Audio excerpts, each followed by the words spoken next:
Before pharmacies on every corner, grandmothers grew medicine in their gardens. 7 plants provided remedies for most common ailments. Those plants still work. Most people just forgot which ones and how to use them. Walk into any older American garden and certain plants appear repeatedly. Not ornamentals, not vegetables exactly. Herbs occupying dedicated spaces, tended carefully, harvested regularly. The grandmothers who grew them understood something modern society forgot. These plants contained compounds that prevented illness, eased pain, aided digestion, promoted sleep, and healed wounds.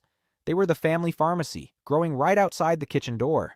Before antibiotics and aspirin, before urgent care clinics and prescription drugs, people relied on plant medicine. Not because they were primitive or ignorant, because these remedies worked. The knowledge passed through generations. Mothers taught daughters which leaf to chew for upset stomach, which tea to brew for sleeplessness, which poultice to apply for infected cuts. The garden provided and the family stayed healthy. Then pharmaceutical companies convinced everyone that modern medicine made plant remedies obsolete. The gardens changed. The knowledge faded. Grandmothers still remembered, but fewer grandchildren asked. Now interest returns.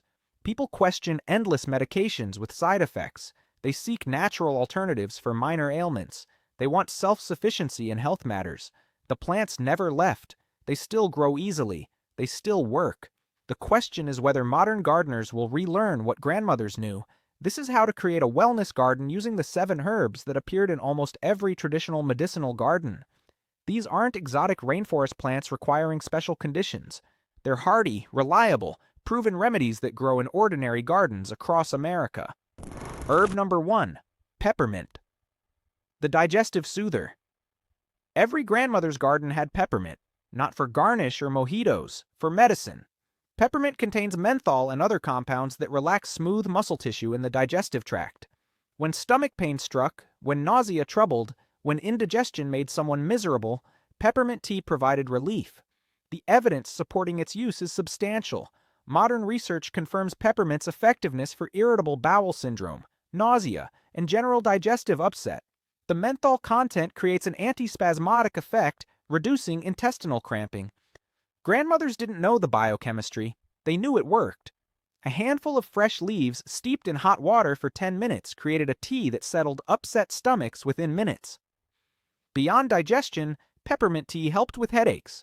The menthol creates a cooling sensation and increases blood flow. For tension headaches, a strong cup of peppermint tea often provided relief without medication. Growing peppermint requires minimal knowledge. It's aggressive, spreading rapidly through underground runners. Most gardeners plant it in containers to prevent it from taking over entire beds. Full sun to partial shade works. Any soil suffices as long as drainage exists. Water regularly. Harvest leaves anytime during the growing season. The plant responds by producing more. For tea use, fresh leaves are ideal, but dried leaves work too. Harvest stems, bundle them, hang upside down in a warm, dry location. Once crispy,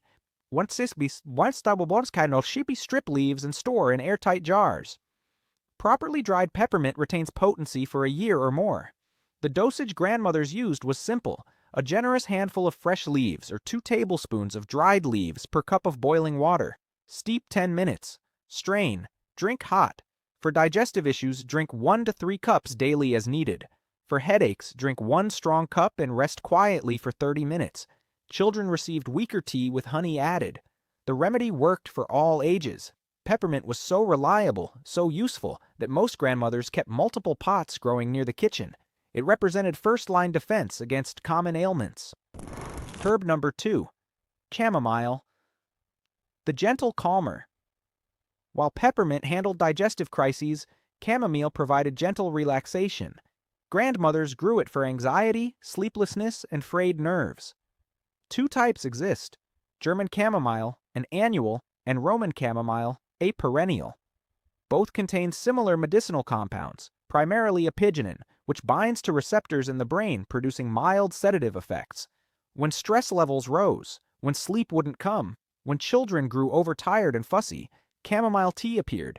The gentle floral taste combined with genuine calming effects made it especially suitable for children and sensitive individuals. Modern research supports traditional use. Studies show chamomile reduces anxiety, improves sleep quality, and helps with mild depression. It's gentle enough for daily use without dependency concerns that plague pharmaceutical sleep aids. Growing chamomile requires full sun and well-drained soil. German chamomile grows 12 to 24 inches tall, self-seeds prolifically, and produces abundant flowers. Roman chamomile stays lower, spreads as ground cover, and produces fewer but still useful flowers. The medicinal part is the flower head. Harvest when flowers are fully open but before they begin to fade. Morning after dew dries is ideal timing. Drying chamomile requires care. Spread flowers in single layer on screens in warm, dark location. Good airflow prevents mold. When flowers crumble easily between fingers, they're ready for storage. Store whole flowers in airtight containers away from light. They retain potency for up to 2 years. For tea, use 2 to 3 teaspoons of dried flowers per cup of boiling water. Steep 5 to 10 minutes covered. Covering prevents volatile oils from escaping with steam. Strain and drink. For sleep aid, drink 1 cup 30 minutes before bed. For anxiety or stress, drink 1 to 3 cups throughout the day. Chamomile's safety profile is excellent. Even children and pregnant women can use it, though anyone allergic to ragweed family should exercise caution as chamomile belongs to the same botanical family. Herb number 3, calendula. The skin healer. Every traditional medicinal garden included calendula, though many people called it pot marigold. Its bright orange or yellow flowers weren't just decorative. They healed wounds, soothed burns, and treated skin infections. Calendula contains compounds with powerful anti-inflammatory and antimicrobial properties. When applied topically, it accelerates wound healing, reduces inflammation, and fights bacterial infection. Grandmothers made calendula salve for treating everything from diaper rash to kitchen burns to minor cuts. The preparation was simple, and the results reliable. Modern herbalists still consider calendula one of the most important topical healing herbs. Research confirms its effectiveness for wound healing, reducing inflammation, and fighting certain bacteria and fungi. Growing calendula couldn't be easier. It tolerates poor soil, requires minimal water once established, and blooms prolifically from spring until hard frost. Direct seed in early spring or start indoors and transplant. Full sun produces the most flowers, though partial shade works. Deadheading spent blooms encourages continuous production. A small patch provides abundant flowers all season. For medicine, harvest flowers when fully open. Use fresh or dried. Drying is simple. Spread flowers on screens in warm location out of direct sun. When crispy dry, store in airtight containers. The traditional preparation is calendula salve. This involves infusing flowers in oil, then mixing that oil with beeswax to create a spreadable salve. The basic method: fill a jar halfway with dried calendula flowers. Cover completely with olive oil. Let sit in warm location for 4 to 6 weeks, shaking daily. Strain out plant material. For every cup of infused oil, melt in 1 ounce of beeswax. Pour into small jars and let solidify.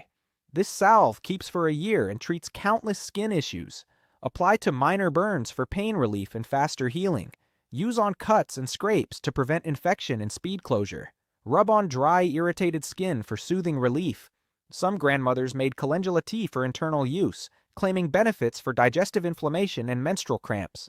The tea is bitter, but the anti-inflammatory effects work internally as well as externally. For tea, use 1 to 2 teaspoons dried flowers per cup water. Steep 10 minutes. The taste is strong. So many people added honey. Calendula was so valued that grandmothers often planted it in several locations to ensure abundant supply. The flowers last through multiple frosts, providing medicine late into fall. Herb number 4, echinacea. The immune supporter. Long before vitamin C and zinc lozenges, grandmothers used echinacea at first sign of cold or flu. Native Americans taught settlers about this plant, and it became foundational in traditional American herbal medicine. Echinacea, particularly the root, contains compounds that stimulate immune function. It doesn't prevent colds, but research shows it can reduce severity and duration when taken at first symptoms. The traditional use was straightforward. At the first tickle of sore throat or hint of coming illness, start taking echinacea. Continue for 7 to 10 days. 3 species are commonly used: Echinacea purpurea, E. angustifolia, and E. pallida. Purple coneflower E. purpurea is easiest to grow and readily available. Growing echinacea requires patience.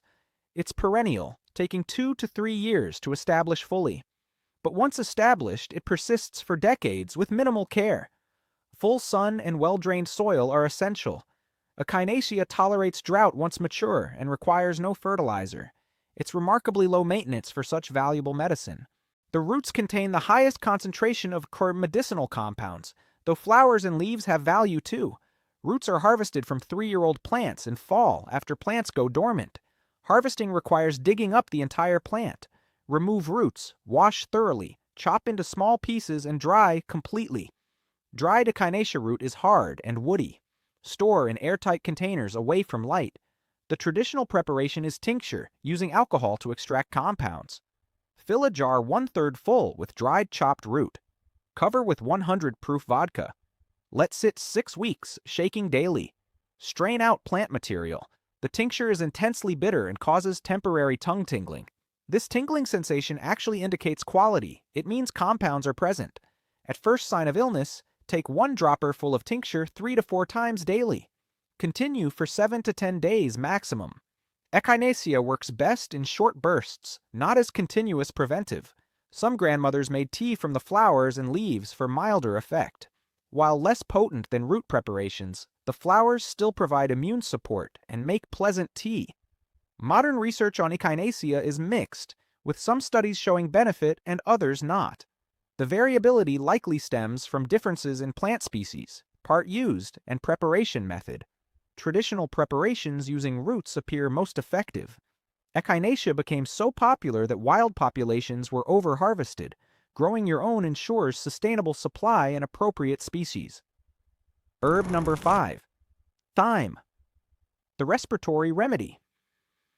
Every kitchen herb garden included thyme, but grandmothers grew it for medicine as much as seasoning. When coughs struck, when chest congestion developed, when respiratory infections took hold, thyme provided relief. Thyme contains thymol and carvacrol, powerful antimicrobial compounds effective against bacteria, viruses, and fungi. These same compounds act as expectorants, helping clear mucus from respiratory passages. For respiratory infections, strong thyme tea was standard treatment. The aromatic steam opened airways while the antimicrobial compounds fought infection. Drinking the tea delivered medicine directly to affected tissues. Modern research validates traditional use. Thymol is so effective that it appears in commercial mouthwashes and cough syrups. Studies confirm thyme's effectiveness against respiratory pathogens and its ability to reduce cough severity. Growing thyme is remarkably simple. It prefers full sun and well-drained soil, but tolerates neglect better than most herbs. Mediterranean in origin, it thrives in dry conditions and poor soil. Multiple varieties exist. Common thyme and lemon thyme are most medicinal. Plant in spring, water until established, then largely ignore. Thyme rarely needs fertilizer or supplemental water once mature. Harvest stems any time during growing season. Cut stems, bundle, and hang to dry. When leaves crumble easily, strip them from stems and store in jars. For medicinal tea, use 1 to 2 teaspoons dried thyme per cup boiling water. Steep 10 minutes covered to retain volatile oils. The tea is strong and aromatic. For respiratory infections, drink 3 to 4 cups daily. Inhale the steam while drinking for maximum benefit. The combination of internal medicine and steam inhalation provides rapid relief. For sore throat, strong thyme tea makes effective gargle. The antimicrobial properties fight infection, while the astringent properties soothe inflamed tissue. Some grandmothers made thyme syrup for coughs, combining strong tea with honey. The honey soothed throat irritation, while thyme fought infection and loosened congestion. Children often resisted thyme's strong taste. Mixing with honey and lemon made it more palatable, while adding additional throat-soothing and immune-supporting properties. Thyme's safety profile is excellent. It can be used by children and adults alike.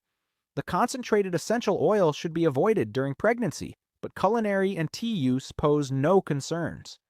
Herb number 6. Lavender. The stress reliever. Lavender grew in nearly every grandmother's garden, planted near entrances where people brushed against it, releasing its calming scent. This wasn't just for fragrance. Lavender provided reliable medicine for stress, anxiety, and sleep problems. The aromatic compounds in lavender, particularly linalool and linalool acetate, have documented calming effects on the nervous system. Research shows lavender reduces anxiety, improves sleep quality, and promotes relaxation. Grandmothers knew this intuitively. When someone struggled with insomnia, a sachet of dried lavender under the pillow helped. When anxiety troubled someone, inhaling lavender's scent brought relief. Growing lavender requires understanding its Mediterranean origins. It needs full sun, excellent drainage, and actually prefers poorer soil. Rich, heavily fertilized soil produces weak, floppy plants with less fragrance. English lavender varieties are hardiest in most of the United States. French and Spanish lavenders are more tender but grow well in mild climates. Plant in spring in well-drained location. If soil is heavy clay, amend with sand or plant in raised beds. Water until established, then water only during severe drought. Overwatering kills more lavender than any other problem. Harvest flowers just as they open, before full bloom. This is when essential oil content peaks. Cut stems with flowers, bundle, and hang upside down in warm, dry, dark location. When completely dry, strip flowers from stems. Store in airtight containers. Properly dried lavender retains fragrance for years. Uses for lavender are numerous. For sleep aid, make sachets of dried flowers to place under pillows or in pillowcases. The scent promotes relaxation and sleep onset. For anxiety relief, simply inhale the scent deeply. Some people keep small jars of dried lavender to open and smell when stress rises. Lavender tea is less common but effective. Use 1 teaspoon dried flowers per cup water. Steep 5 minutes. The taste is floral and distinctive. Drink 1 cup before bed for sleep support or during day for anxiety relief. Some grandmothers made lavender salve for headaches, rubbing it on temples and back of neck. The aromatherapeutic effect combined with topical application provided relief. Lavender oil can be made through lengthy infusion process similar to calendula oil. This oil is used for massage, added to baths, or applied to pulse points for anxiety relief. The plant itself provides benefits simply by growing in the garden. Walking past lavender, brushing against it, sitting near it, all provide calming aromatherapy effects. Herb number 7, yarrow. The fever reducer and wound healer. Yarrow appears in traditional medicine worldwide. Grandmothers grew it for 2 primary uses, reducing fever and stopping bleeding. The name yarrow allegedly derives from its use by Achilles to treat soldiers' wounds. Whether mythical or not, yarrow's wound-healing properties are real and impressive. Yarrow contains compounds that constrict blood vessels, making it excellent for stopping bleeding from minor cuts. Applied as fresh poultice or dried powder, it stops bleeding quickly while preventing infection. Internally, yarrow tea induces sweating, helping break fevers. For high fevers, hot yarrow tea was standard treatment. The diaphoretic effect helps body cool itself naturally. Modern research confirms antimicrobial, anti-inflammatory, and astringent properties. Yarrow contains compounds that fight bacteria and reduce inflammation, explaining its effectiveness for wounds and infections. Growing yarrow is simple. It's perennial, cold-hardy, and tolerates wide range of soil conditions. Full sun to partial shade works. Once established, yarrow survives drought, poor soil, and neglect. The plant spreads vigorously, sometimes aggressively. Many gardeners contain it or plant in areas where spreading is acceptable. White-flowered yarrow is considered most medicinal, though pink and yellow varieties also have properties. The entire above-ground plant has value: leaves, stems, and flowers. Harvest when flowers first open. Cut stems, bundle, and hang to dry. When brittle, strip leaves and flowers from stems. Store in airtight containers. For fever treatment, make tea using 1 to 2 teaspoons dried herb per cup boiling water. Steep 10 minutes covered. Drink hot and get under blankets to promote sweating. The bitter taste is strong, so honey is often added. For wounds, fresh yarrow works best. Crush or chew fresh leaves to release compounds. Apply directly to bleeding wound. The bleeding typically stops within minutes. For dried yarrow, moisten with water first to create paste. Some grandmothers made yarrow tincture for the internal use in treating digestive inflammation and menstrual problems. The bitter compounds stimulate digestion, while anti-inflammatory properties soothe irritated tissues. Yarrow's versatility made it essential in traditional medicine. One plant addressed multiple common ailments effectively. Caution is warranted for those allergic to ragweed family, as yarrow belongs to same family. Pregnant women should avoid medicinal doses as yarrow can stimulate uterine contractions. Creating your wellness garden.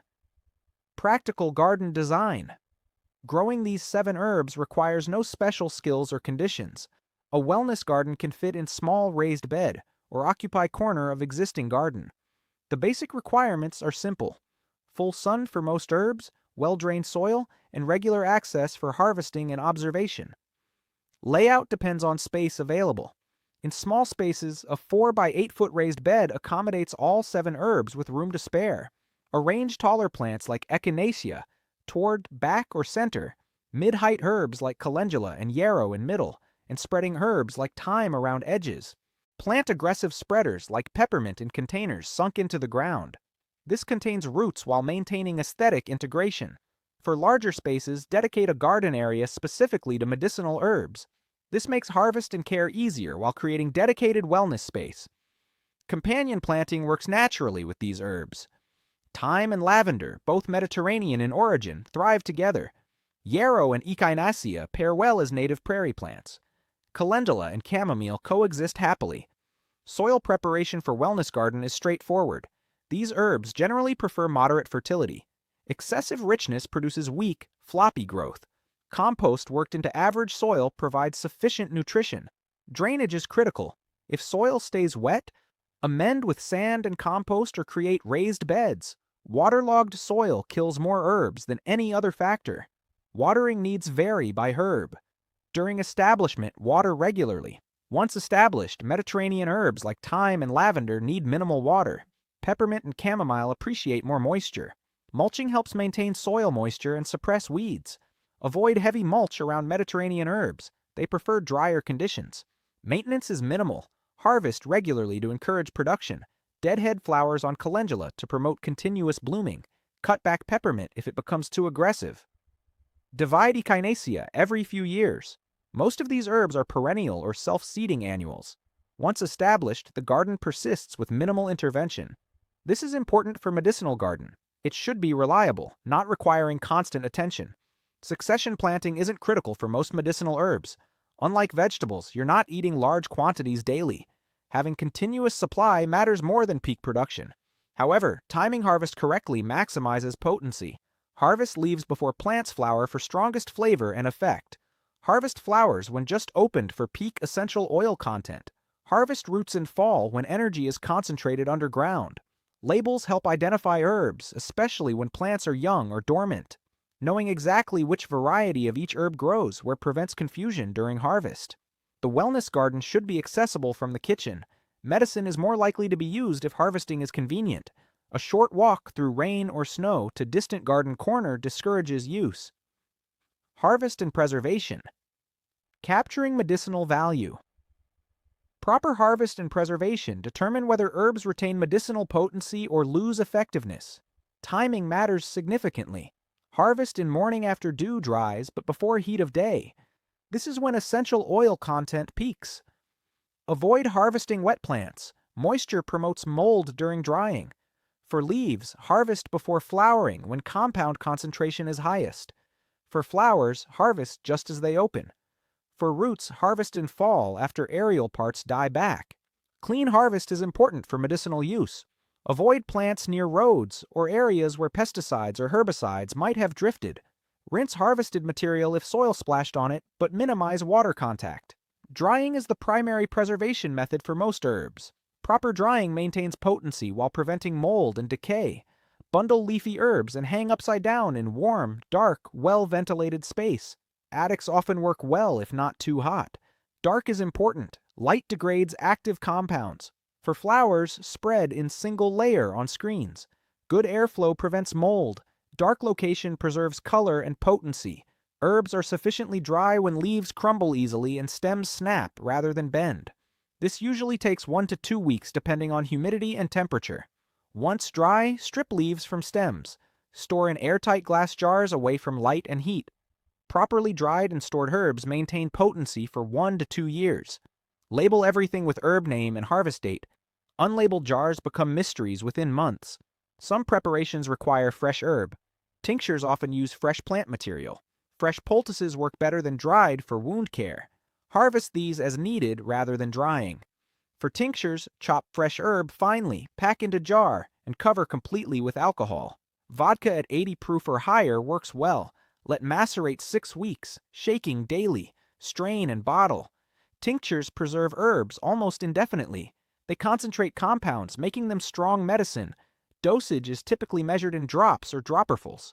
Storage of prepared medicines matters too. Tinctures store at room temperature in dark bottles. Dried herbs and teas store in airtight containers away from light and heat. Salves last a year or more in cool locations. Making small batches of preparations ensures freshness. Better to make more frequently than to have oxidized, stale preparations. Safe use of herbal remedies. Secrets and duralsmer, responsible practice.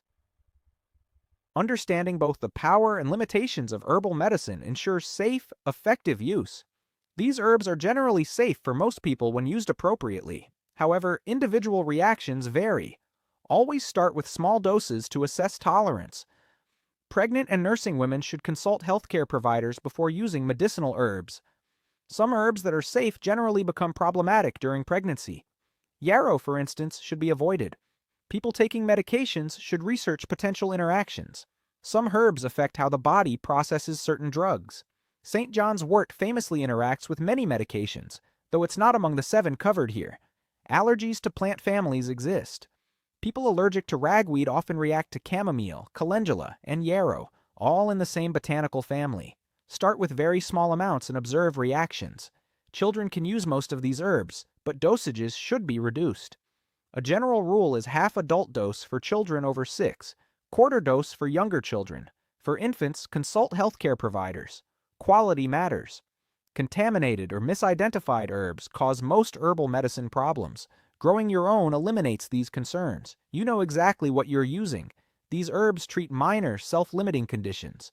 They're not replacements for medical care in serious situations. Upset stomach, yes. Appendicitis, no. Insomnia, yes. Depression requiring intervention, no. Understanding when to seek conventional medical care is critical. Herbal medicine works beautifully for many common ailments. It's not appropriate for all situations. Record keeping helps track what works. Note which herbs helped which symptoms, how much was used, and results achieved. This personal database becomes valuable over time. Some conditions respond dramatically to herbal treatment. Others show no response. Individual variation is significant. What helps one person might not help another. Duration of use varies by herb and condition. Acute problems like cold or upset stomach warrant short-term use. Days to a week. Chronic issues might benefit from longer use, but this should be discussed with knowledgeable practitioners. The principle of start low, go slow applies. Begin with minimal doses. Increase gradually if needed. More isn't always better with herbal medicine.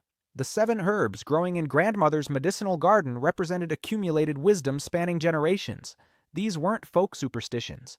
They were reliable remedies for common ailments, tested over centuries of use. Modern research increasingly validates traditional uses. The compounds in these plants genuinely affect human physiology in beneficial ways. Science explains what grandmothers knew from experience. Creating a wellness garden reconnects modern households with self-sufficient health practices, not as replacement for medical care, but as first line for minor ailments that don't require professional intervention. The herbs grow easily in most climates. They require minimal care once established. They provide medicine for years with simple preservation techniques. Most importantly, growing and using medicinal herbs restores knowledge that was nearly lost. Each person who learns these skills becomes a link in chain connecting past wisdom with future generations. Grandmothers knew which plants to grow, when to harvest them, how to prepare them, and what conditions they treated. That knowledge faded when convenience and commercialization promised better solutions. But many are discovering that convenient isn't always better. That commercial medicine, while life-saving for serious conditions, isn't necessary or optimal for every minor ailment. That self-sufficiency in health matters has value beyond just the remedies themselves. The garden provides, not everything, not for serious conditions, but for daily wellness, for minor ailments, for general health support. These 7 herbs offer gentle, effective, time-tested solutions. Starting is simple. Choose even 2 or 3 of these herbs. Plant them. Learn to harvest and prepare them. Use them when appropriate conditions arise. Experience their effectiveness firsthand. The knowledge builds naturally through practice. Each successful use reinforces learning. Each harvest teaches something about timing and technique. Within a season or two, the once foreign becomes familiar. This is how traditions persist, not through museums or books alone, but through active practice. Growing these herbs, preparing them, using them, this is living tradition. Grandmothers understood something modern society is relearning. Simple plants, properly used, provide powerful medicine. The wisdom is available to anyone willing to plant, observe, and learn. The wellness garden waits. The herbs grow easily. The knowledge returns with practice. Your grandmother knew. Now you can too.